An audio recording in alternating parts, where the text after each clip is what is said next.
तुम्ही पाहताय न्यूज 18 लोकमत। महत्वाची बातमी सुरुवातीला पाहूया। महावितरणकडून वीज कनेक्शन तोडलं जात असल्यानं राज्यभरामध्ये संताप पाहायला मिळतोय। महावितरणच्या या कारभाराच्या विरोधात शेतकऱ्यांनी हाय टेन्शन टॉवरवर चढून आंदोलन केलंय। नाशिक लगतच्या सय्यद पिंपरी गावात हे आंदोलन करण्यात आलेलं आहे। महावितरणकडून शेतीचं वीज कनेक्शन तोडलं जात असल्यानं शेतकऱ्यांनी आता आक्रमक भूमिका घेतलेली आहे। महावितरणच्या विरोधात शेतकऱ्यांनी आपला संताप व्यक्त केलाय। हाय टेन्शन टॉवरवर हे शेतकरी चढले आणि त्यांनी आंदोलन केलेलं आहे। शेतकऱ्यांच्या या प्रश्नाकडे, या संतापाकडे सरकार नेमकं केव्हा लक्ष देणार असा प्रश्न शेतकऱ्यांनी विचारलाय।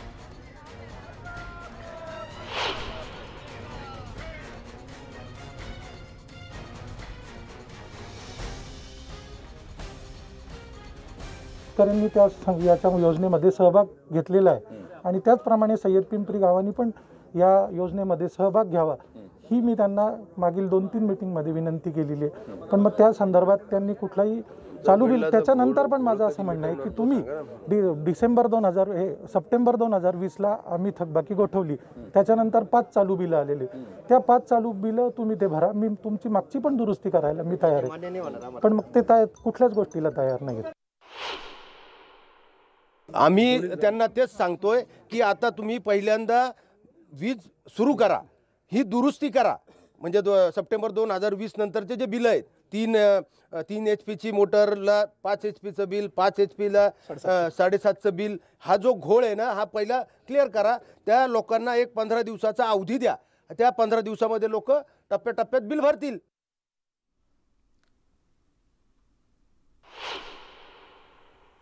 आणि याच संदर्भातली अधिक माहिती आपण जाणून घेणार आहोत। हेमंत बागुल आपले प्रतिनिधी आपल्या सोबत आहेत सध्या। हेमंत, हाय टेन्शन टॉवरवर चढलेत हे शेतकरी आणि आंदोलन एक प्रकारे त्यांनी केलेलं आहे। या शेतकऱ्यांच्या सगळ्या संतापाकडे सरकार नेमकं केव्हा लक्ष देणार असा प्रश्न आहे। हेमंत, काय सांगता येईल त्याबद्दल? बरोबर आहे। काही गेल्या दिवसापासून जे आहे ते कधी अवकाळी पावसानं तर कधी गारपिटीने आणि वादळानं अशा दुहेरी कात्रीमध्ये सापडलेला शेतकरी या भागातला जो आहे, त्याचं पिकाचं जे आहे ते उत्पन्न काही प्रमाणामध्ये बरोबरच निघत नसताना गेल्या काही दिवसांपासून महावितरणनं ह्या भागातील शेतकऱ्यांची जी वीज बिलं न भरल्यामुळे वीज कट करण्याचा जो आहे तो सर्रास सपाटा लावलेला आहे। याचाच मुळे जे आहे ते आज जी ही सगळी शेतकरी मंडळी जी आहे ती प्रचंड आक्रमक होऊन, एकजूट होऊन नाशिकच्या या सय्यद पिंपरी आणि ह्या भागातल्या संपूर्ण पंचकृषी मधली शेतकरी मंडळी जी आहे ती एकत्र आली आणि त्यांनी आज या ठिकाणी जे आहे ते मोठ्या प्रमाणामध्ये ह्या हायटेन्शन टॉवरवर चढून जीवाची पर्वा न करता हे आंदोलन जे आहे ते अशा पद्धतीने आंदोलन केले आहे। याच्यामध्ये खासदार हेमंत गोडसे यांनी त्यांना काही शब्द दिला आणि त्याच्यामध्ये जे MSEBचे अधिकारी होते यांचा समन्वय घालून या शेतकऱ्यांचं सांत्वन करण्यात आलेलं आहे। आता ही सगळी मंडळी जी आहे ती खाली उतरलेली आहे आणि MSEBचे अधिकारी या विषयाला जे आहे ते तोडगा काढण्यामध्ये व्यस्त आहेत। बिलकुल हेमंत, धन्यवाद। सविस्तर माहिती आपण दिली त्याबद्दल। 10वी आणि 12वी संदर्भातली ही पुढची महत्त्वाची बातमी आता आपण पाहणार आहोत। वेळापत्रकानुसारच या परीक्षा होणार असल्याची माहिती शिक्षण मंत्री वर्षा गायकवाड यांनी दिलेली आहे। तसंच परीक्षा ऑफलाईनच होणार आहेत। विद्यार्थी आणि पालकांनी याबाबतीत संभ्रमात न राहण्याचं आवाहन सुद्धा त्यांनी केलेलं आहे। परीक्षेची सगळी तयारी झाली आहे। परीक्षा देणं महत्त्वाचं आहे। कोरोनामुळे अनेकदा परीक्षा रद्द झालेल्या आहेत। आता परीक्षा रद्द झाल्या तर त्याचा परिणाम निकाल आणि ॲडमिशनवर होईल। गेल्या 2 वर्षात विद्यार्थ्यांचं मोठं नुकसान झालंय, त्यामुळे आता ठरलेल्या वेळापत्रकानुसारच परीक्षा होणार असल्याचं वर्षा गायकवाड यांनी म्हटलेलं आहे।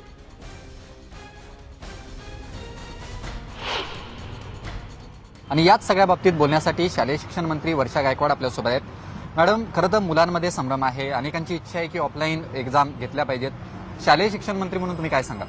नाही, आपल्याला सुद्धा माहिती आहे की सातत्याने मागील 2 वर्षापासून जर आम्ही कोरोनाची परिस्थिती बघत आहोत आणि त्यानुसार निर्णय घेत आहोत आणि म्हणून यावेळी तारखा डिक्लेअर करण्यापूर्वी सुद्धा आम्ही शिक्षकांशी, तज्ज्ञांशी चर्चा केली होती, बोर्डाशी चर्चा केली होती, आधीच्या बोर्डाच्या मेंबरशी चर्चा केली होती आणि म्हणून तारखा त्यानंतर डिक्लेअर करण्याचं काम केलं होतं। त्यामुळे मला या ठिकाणी सांगायला पाहिजे, कुठल्याही संभ्रमाचं वातावरण ठेवण्याची आवश्यकता नाही। पूर्णपणे टाइम शेड्यूल यासाठीच बनवलेलं आहे की पुढे असणारी सप्लिमेंटरी एक्झाम आणि त्याच्या पुढे होणारे 11वीचं ॲडमिशन हे सुरळीत प्रोसिजरने व्हावं।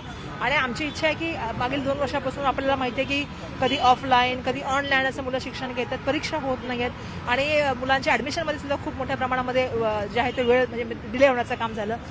पुढच्या भविष्यामध्ये अशा गोष्टी होऊ नयेत हे प्लॅनिंग करूनच हे शेड्यूल बनवलेलं आहे। परीक्षा ऑफलाईन होतील आणि ज्या तारखेला दिल्या त्या नियोजित तारखेला होतील. कारण त्या रिझल्ट लागल्यानंतर आम्हाला सप्लिमेंटरी एक्झाम घ्यावी लागेल. सप्लिमेंटरी एक्झामचा निकाल सुद्धा लवकर लागला पाहिजे, तर आम्हाला त्या मुलांना 11वीला ॲडमिशन देणं टाईमनुसार शक्य होईल आणि त्यामुळे या सगळ्या गोष्टीचा अभ्यास करूनच केलेला आहे. वैद्यकीय महाविद्यालयांसाठी एक मोठा निर्णय घेतला गेलेला आहे. मेडिकलच्या प्रवेश क्षमतेत वाढ करण्यात आल्याची माहिती वैद्यकीय शिक्षण मंत्री अमित देशमुख यांनी दिलेली आहे. कुलाबा, ठाणे, अमरावतीसाठी हा निर्णय घेतला गेला आहे. MBBS आणि MD अभ्यासक्रमांसाठीचा हा निर्णय आहे. ही आत्ताची महत्त्वाची बातमी आपण सध्या पाहतो आहोत. वैद्यकीय महाविद्यालयांसाठी एक खूप मोठा महत्त्वाचा निर्णय राज्य सरकारनं घेतलेला आहे. 2021-22 या वर्षापासून प्रवेश वाढीला मान्यता दिली गेलेली आहे. मेडिकलच्या प्रवेश क्षमतेत वाढ करण्यात आलेली आहे आणि याच संदर्भातली माहिती वैद्यकीय शिक्षण मंत्री अमित देशमुख यांनी दिलेली आहे. याच संदर्भातली अधिक माहिती आपण जाणून घेणार आहोत. विनोद राठोड आपले प्रतिनिधी आपल्या सोबत आहेत सध्या. विनोद, एक अतिशय महत्त्वाचा आणि मोठा निर्णय राज्य सरकारनं वैद्यकीय प्रवेशांच्या बाबतीत आता घेतल्याचं समोर येताना दिसतंय. विनोद, सविस्तर त्याबद्दल काय सांगाल? नक्की महाविकास आघाडी सरकारने हा मोठा निर्णय घेतला आहे. वैद्यकीय शिक्षणामध्ये जवळपास 20 पेक्षा जास्त जागा वाढवण्याचा निर्णय वैद्यकीय शिक्षण मंत्री यांनी घेतला आहे. महाविकास आघाडी सरकारने घेतला आहे. यामुळे आता MBBS आणि MD जे करणारे मुलं जे आहेत त्यांची संख्यामध्ये मोठ्या प्रमाणात वाढ करण्यात आली आहे. जी संख्या 80 वर होती ती आता 100 वर झाली आहे. त्यामुळे अनेक विद्यार्थ्यांना या ठिकाणी प्रवेश प्रक्रियामध्ये आपला भाग घेता येईल आणि त्यामुळे त्यांना प्रवेश मिळतील. हे जे कॉलेजेस आहे यामध्ये खास करून कुलाबा, ठाणे, अमरावती आणि त्याचबरोबर यवतमाळमधील वसंतराव नाईक वैद्यकीय महाविद्यालय यांच्यामध्ये हे जागा वाढवण्याचा निर्णय सरकारने घेतला आहे.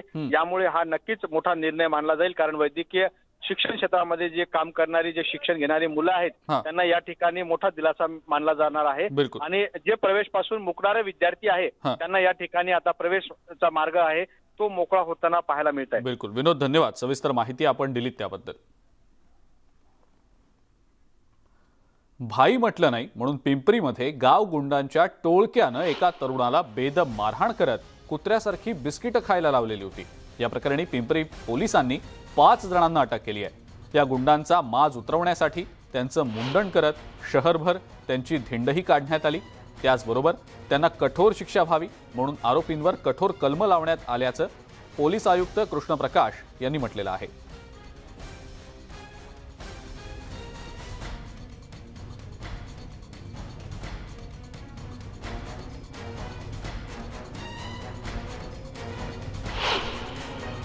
मला भाई म्हणून का बोलला नाही, मी कोणाला सोडणार नाही आणि कमरेचे पट्ट्याने त्यांना मारहाण करण्यात आली. त्यामुळे त्यांच्यावर 308, 324, 323, 504, 506, 143, 147, 149, 34 प्रमाणे गुन्हा दाखल करण्यात आलेला आहे. त्यापैकी 4ही वयस्क जे आहे अरेस्ट करण्यात आलेले आहे, त्यांना ताब्यात घेण्यात आलेले आहे आणि त्यांच्यावर पुढील कारवाई चालू आहे. केंद्रीय गृहमंत्री आणि भाजपचे स्टार प्रचारक अमित शहा गोवा दौऱ्यावर येत आहेत. फोंडा आणि वास्को इथं जाहीर सभांसह भाजप उमेदवारांसाठी ते घरोघरी प्रचारही करणार आहेत. अमित शहा आज दुपारी गोव्यात दाखल होणार असून ते विमानतळावरून थेट बोरी इथं साईबाबा मंदिरात जातील. त्यानंतर ते फोंडा इथं जाहीर सभा घेत आहेत. त्यानंतर ते संध्याकाळी घरोघरी जाऊन प्रचार करतील आणि मग ते सावर्डेमध्ये प्रचार सभा घेणार असल्याची देखील माहिती मिळते.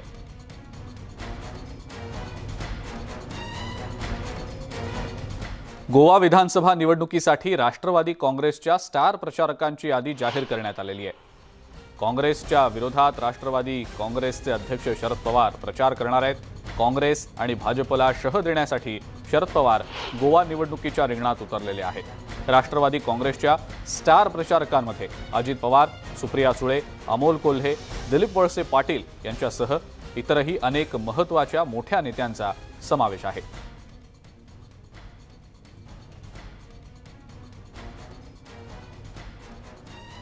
राष्ट्रवादी काँग्रेसचे अध्यक्ष शरद पवार गोवा विधानसभा निवडणुकीसाठी पक्षाचा प्रचार गोव्यामध्ये करताना दिसतील. पुढची बातमी बघूया. केंद्रीय मंत्री नितीन गडकरी यांनी आमदार विजय रहांगडले यांची सांत्वनपर भेट घेतली आहे. वर्धा जिल्ह्यातल्या सेलसुरा गावात 25 जानेवारीला झालेल्या अपघातात विजय रहांगडले यांच्या मुलाचं निधन झालेलं होतं आणि याचसाठी सांत्वन करण्यासाठी म्हणून गडकरी यांनी त्यांची भेट घेतली आहे.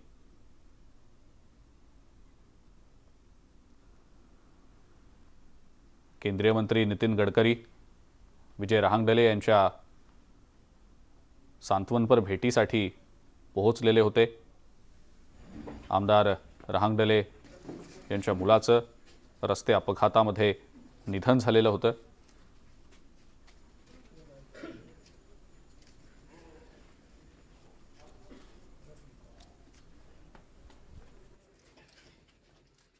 मैं रहांगडले परिवार की सांत्वना करने के लिए आया था. वैसे इस एक्सीडेंट क्यों हुआ, इसके इंक्वायरी के लिए टेक्निकल रीज़न क्या है, क्या कारण है, रोड इंजीनियरिंग का कारण है कि ऑटोमोबाइल इंजीनियरिंग का कारण है, स्पीड का है, इसकी इंक्वायरी हमने करने के आदेश दिए हैं. बहुत दुर्भाग्यपूर्ण हुआ है. लोगों ने रोड सेफ्टी के विषय में और सजग बनना चाहिए. पुढची बातमी बघूया.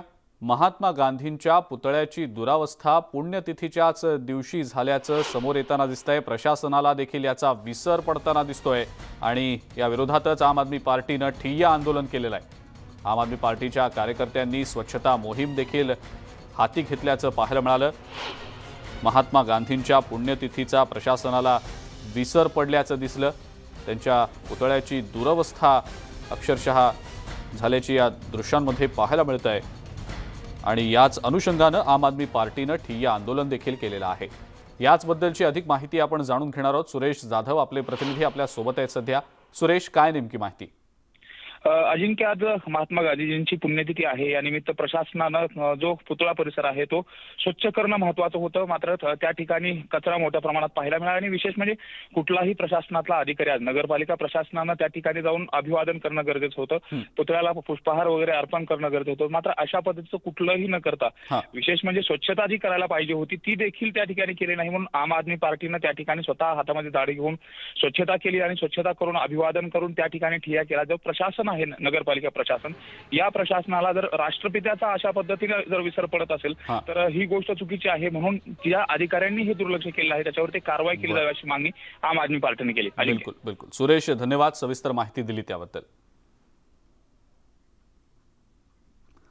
एका ब्रेकची वेळ झाली आहे. बघत रहा दुपारच्या बातम्या.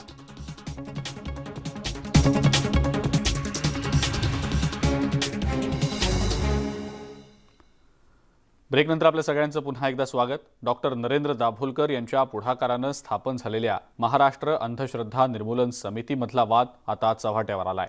संस्थापक अध्यक्ष ND पाटील यांच्या निधनानंतर अंधश्रद्धा निर्मूलन समितीच्या चळवळीत फूट पडल्याचं दिसून येत आहे. नक्की हा वाद आहे तरी काय, पाहुयात न्यूज 18 लोकमतचा हा स्पेशल रिपोर्ट.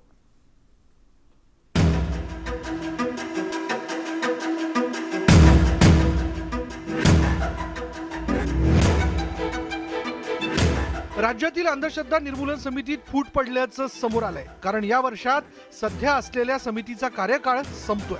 शिवाय ND पाटील यांच्या निधनानंतर त्यांची पत्नी सरोज पाटील यांची अध्यक्षपदी निवड करण्याचा निर्णय हमीद आणि मुक्ता दाभोलकर या गटानं घेतला. मात्र याला कार्याध्यक्ष अविनाश पाटील यांनी विरोध दर्शवला. अंधश्रद्धा निर्मूलन समितीच्या कामाचं श्रेय घेण्याचा हा प्रकार सुरू असल्याचा आरोप करण्यात येतोय. एवढंच नाही तर हमीद आणि मुक्ता दाभोलकर यांनी संस्थेच्या ट्रस्टमधील 7 कोटी रुपयांचा निधी अवैधरित्या ताब्यात घेतल्याचा गंभीर आरोप अविनाश पाटील यांनी केला. दाभोलकर कुटुंबियांवर त्यांनी घराणेशाहीचाही आरोप लावलाय. दाभोलकर कुटुंबियांच्या वतीने केल्या गेलेल्या समांतर निर्णय प्रक्रिया आणि संघटनेच्या विकेंद्रित लोकशाही पद्धतीच्या सामूहिक नेतृत्व प्रक्रियेच्या कार्यपद्धतीला जे अडचणी निर्माण करणार झालं त्याविषयी आक्षेप घेतल्यामुळे, अडवणूक झाल्यामुळे जे ताणतणाव निर्माण झाले त्या पार्श्वभूमीवर हा खुलासा महाराष्ट्राला करणं हे मी माझं कर्तव्य मानतो. अविनाश पाटील यांनी वैयक्तिक आकाशाच्या पोटी हे आरोप केलेत. शिवाय आम्ही अनिसच्या ट्रस्टचे विश्वस्त नाही.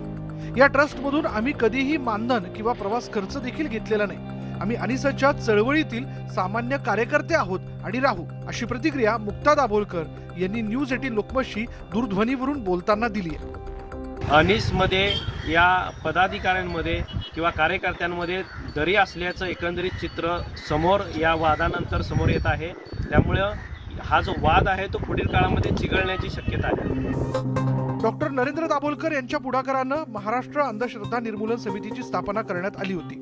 गेल्या अनेक वर्षांपासून राज्यातील अंधश्रद्धा दूर करून डोळस विचार देण्याचं कार्य ही समिती अविरतपणे करते. महाराष्ट्रातील 36 जिल्ह्यांमध्ये अंधश्रद्धा निर्मूलन समितीच्या 350 पेक्षा अधिक शाखा आहेत. समितीतील सदस्य आता एकमेकांवरती आरोप प्रत्यारोप करत असल्यानं ही समिती आता राज्याला डोळस विचार कसे देणार असा एकच सवाल दबक्या आवाजात केला जातोय. किरण मोहिते, न्यूज 18 लोकमत, सातारा. आणि या सगळ्या महत्त्वाच्या बातम्यांसोबतच दुपारच्या बातम्यांमध्ये वेळ झाली इथंच थांबण्याची. ताज्या बातम्या आणि अपडेट्ससाठी बघत राहा फक्त न्यूज 18 लोकमत.